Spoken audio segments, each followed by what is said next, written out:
Okay.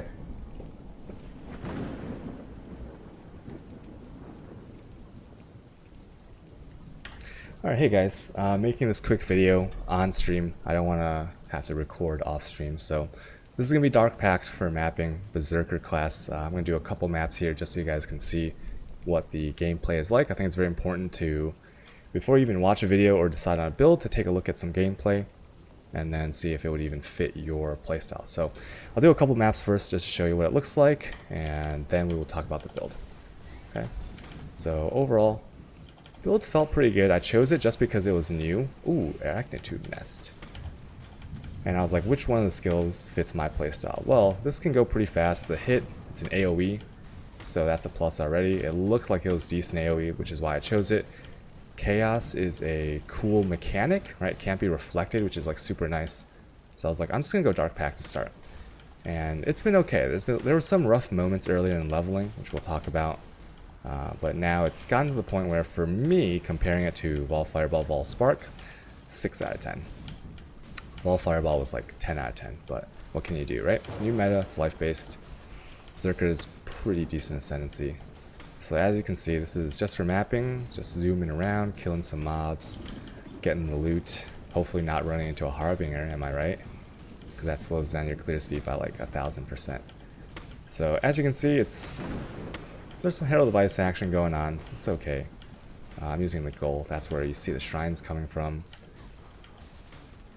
I wonder if it even gives the buff on those like lightning cold shrines. Anyways. Oh no, we ran into a Harbinger. Map ruined, guys. Hold on. While I'm still young, please. Alright, so let's finish up this Harbinger. Ooh, I'm engorged. Okay. And then we'll get to it. And I'll show you this is just a yellow map. Oh man, I'm almost dead. Jeez. Alright, let's go kill the map boss.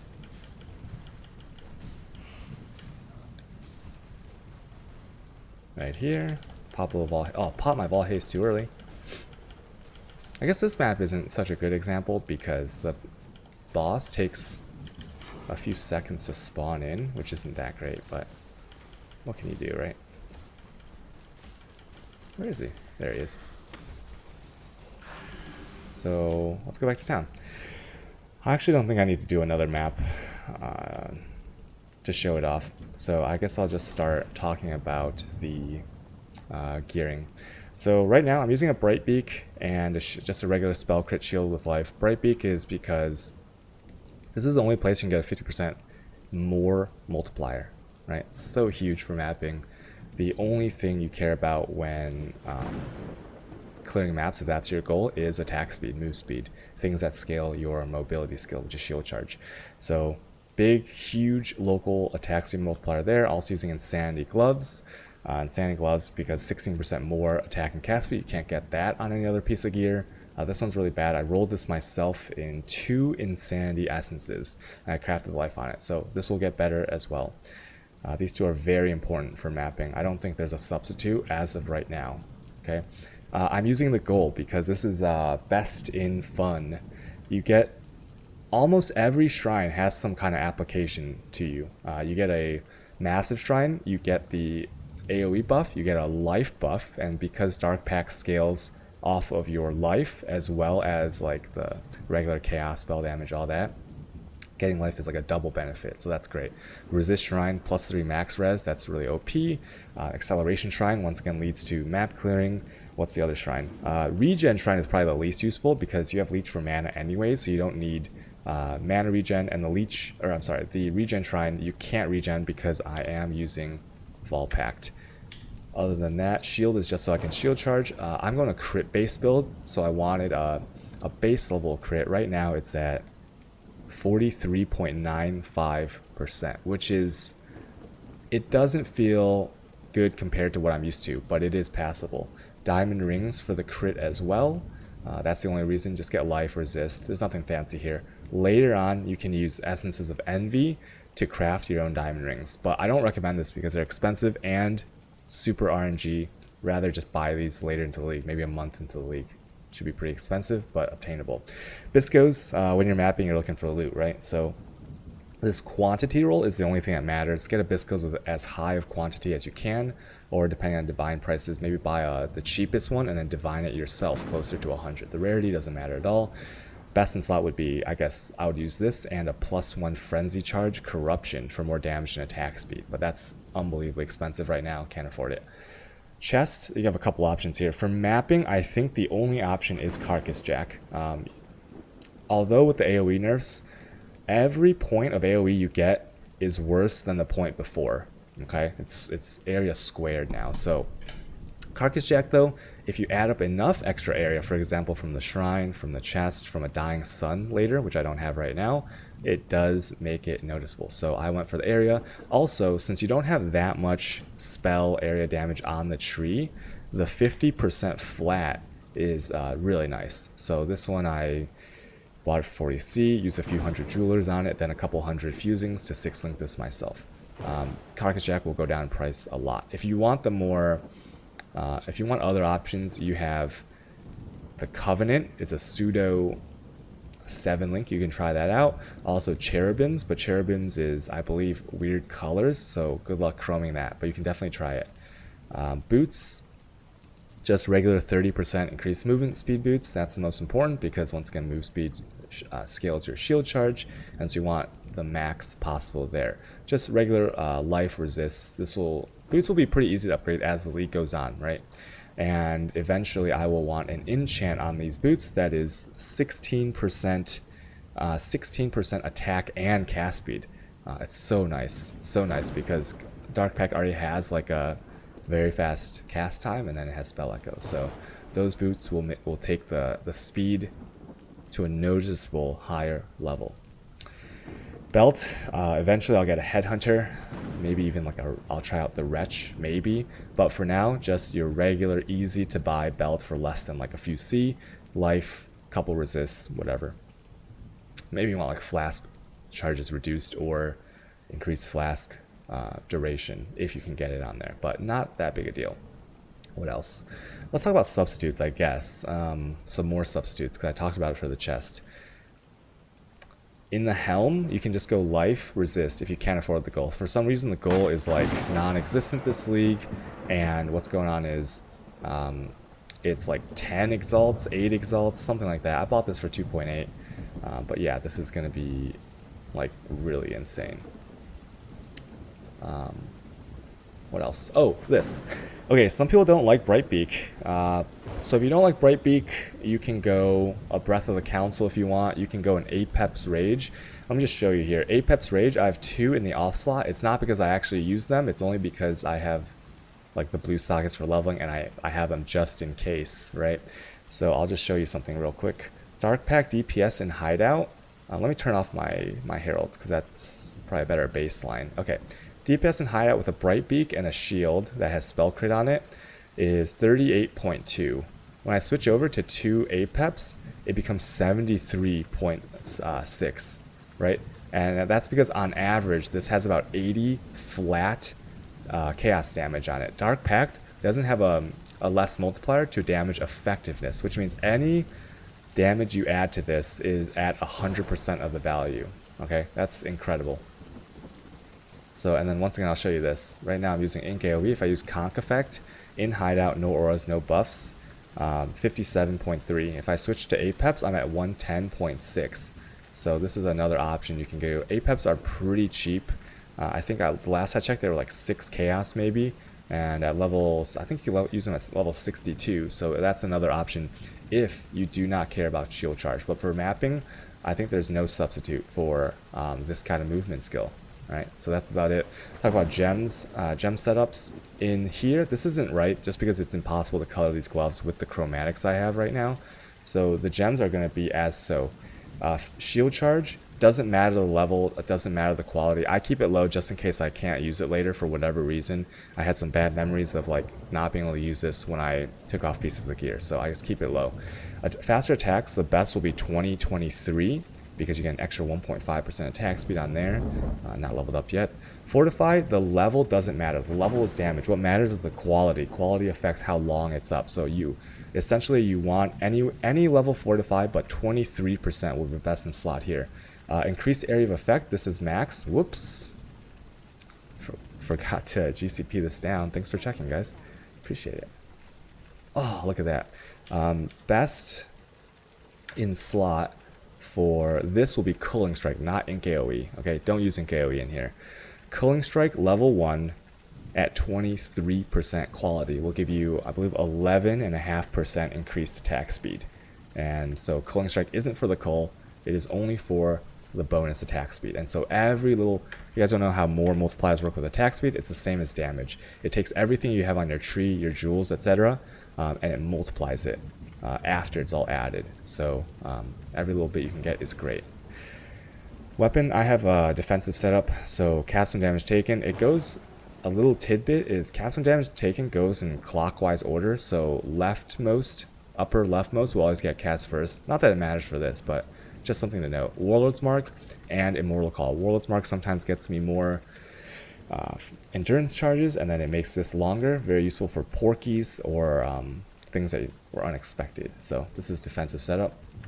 In the helm, I don't think that this isn't right. This is only because I didn't have the chromes to recolor, but if you're being conservative, you would run Spell Totem. So where is it? I have it here. Spell Totem, Wither, faster casting, and increased duration, right? But since I don't have the colors, I went with Vol Haste, increased duration, and then these two are faster casting makes this cast faster. Ink AoE doesn't do anything since I only played solo. So Spell Totem setup or whatever you can get here. On the shield, this is something that is very personal preference.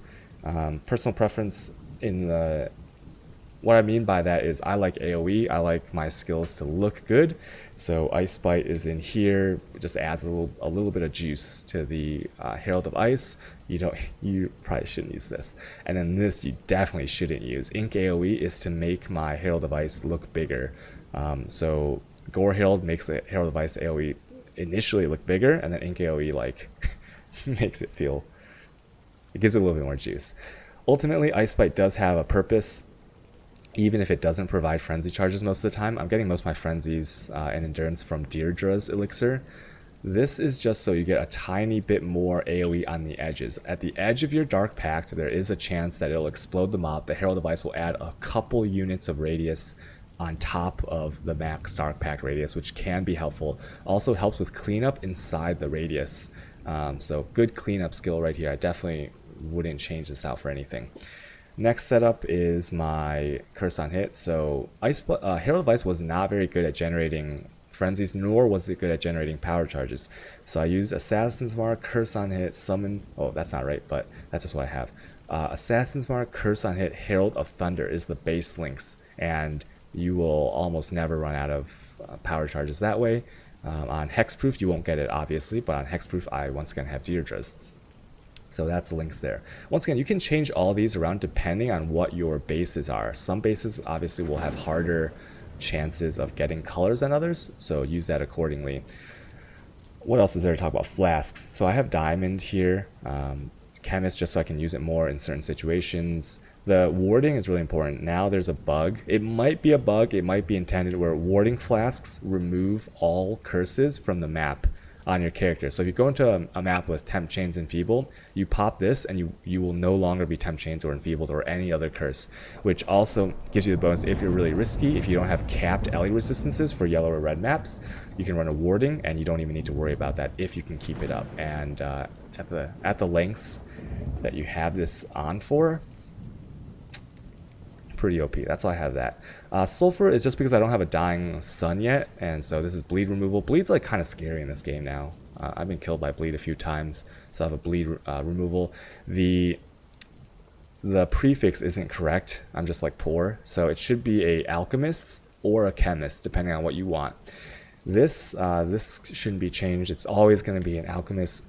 Quicksilver Flask of Adrenaline for shield charge speed and move speed. There's no substitute for this. Mine's not 30% because once again I'm poor. I used a divine, didn't get lucky. This one, Freeze and Chill, pretty nice. You can also use a Keanu's Flask, also known as the John Wick's Flask. Might not be so great anymore now that's 2-second base, but it is an option, and then it allows a suffix to be put on this that's not warding. But I'm using a regular Chemist Silver Flask of Heat. It lasts a long time, gives me freeze immunity, pretty damn good. Now let's talk about this flask right here. This flask, is pretty OP right now. So currently, what it does is it takes 10% of your max life as chaos damage on use and gives you all the charges, right? So on hexproof maps, I will always have max charges. Also, the big reason is this, Cloak and Savagery.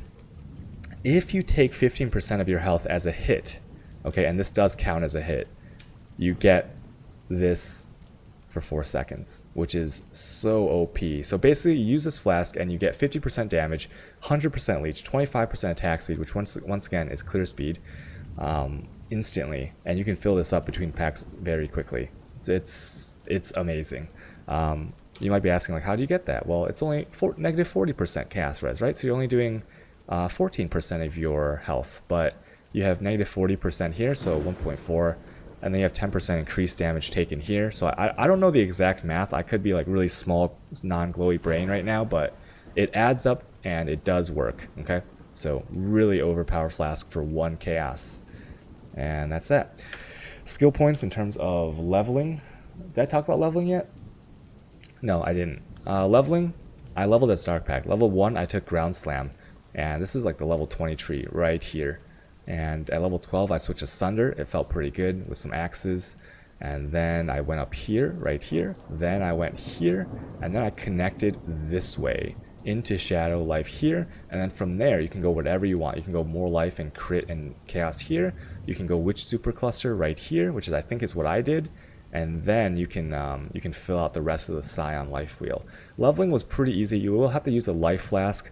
I recommend for ascendancy points, leech first, especially if you have a tabula, because your Dark Pact is going to be doing so much damage.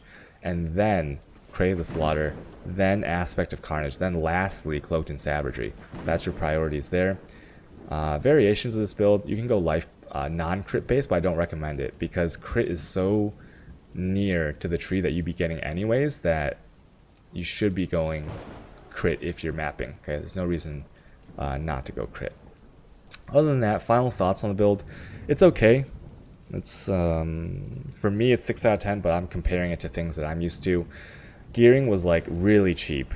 Even before I had Carcass and the Goal, it was like okay. It was passable. You can get to maps really early. It feels good. It's chaos. You don't have to worry about reflect, which is huge. Map mods. I don't think I've ever had to reroll a map mod unless it's no leech, maybe. With no leech, you have to reroll that. But you can still do things like no regen. Like it's very nice being able to just alch a map and then go without any worry in the world. Right? That's a really nice feeling. I guess in the life meta, this is the most reliable starting stuff. You get Leech, and the issue with Blasphemy Leech is Blasphemy Warlords gets reduced. I think it's like 80% reduced effectiveness on some bosses, so you're not really getting that full Leech, but Beserker Leech is actual effective Leech at all times, 1 in 3%, and you almost always have 3%, and it can't get reduced by anything. Also, this applies really well to like things like Herald of Thunder. Lots of basic attack speed on tiny points. More attack speed here. You always get some sort of movement speed bonus or attack speed bonus no matter what you're doing. And this is an extra link for generic damage. So overall, Berserker is pretty good. Go Berserker. The only other option I can see is Low Life Occultist, but that takes more gear and more glowy brain moments than I have available. So that's the build. Hope you guys enjoy it. Try it out. It's a fine starter build. There we go. We're done. We're done. That was the build. I'll highlight that after stream. Put it to YouTube. Did I miss anything? I don't think I missed anything, right?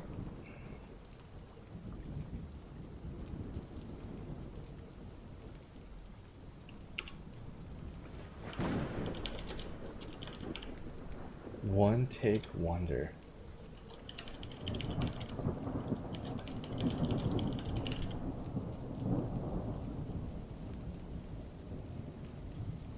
Okay. 10 out of 10. Felt like I learned a lot. Why don't you have Arcane Surge?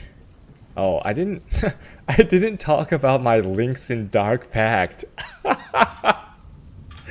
Oh my god. I'll have to make an addendum or like a little annotation for that. Wow, I didn't talk about my links in here. Nice build guide. Holy shit. Nice build guide.